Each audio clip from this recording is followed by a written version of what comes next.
Integration really has two connotations. One is putting things together like the pieces of a puzzle.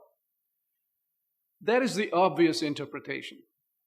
What we are putting together here are the various aspects of a project: time, cost, quality, etc. The second connotation is balancing against multiple constraints. You are balancing across systems. You're trying to juggle many things. In fact, a good way to look at integration is like juggling balls in the air. Think of 9 balls, one for each of the 9 knowledge areas in the framework other than integration. You're juggling all of them in the air. Even a small slip dropping one ball can amplify the chaos.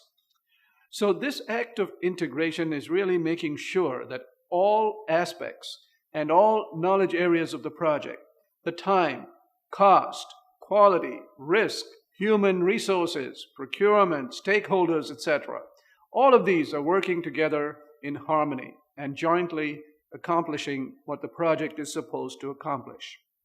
Once again, integration is twofold: one, putting pieces together, and two, balancing or juggling these 9 knowledge areas.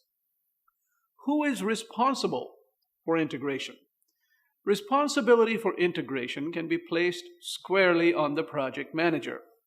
Although there may be many players who contribute to and work toward integration, the project manager is the one who needs to think about it and make sure these pieces are put together properly and that the juggling we referred to is successful. You can think of the project manager being that juggler, because that's the person who has the best visibility and the greatest degree of responsibility and authority to make sure that this juggling, if you will, happens properly. Integration requires several skills. To integrate requires a lot of communication. It requires people to be able to provide information in a meaningful way, because integration needs many parts to work together. When many parts need to work together, there is a need for communication and negotiation. So the key skills for integration are conflict resolution, communications, sometimes resource optimization, planning and analysis, and these are only a few of many more. There are many, many more depending on the nature of the project or even the industry in which this project is being executed, the environment in which it is being executed, and so on. I think it is fair to say that patient conflict resolution, communication, resource optimization, and planning and analysis skills are critical to integration. Let's talk a little bit about integration and its relationship to chaos. It is not common for projects to become chaotic right away. They usually start off with a lot of enthusiasm and good intentions. Over time, they sometimes will devolve into a state of chaos.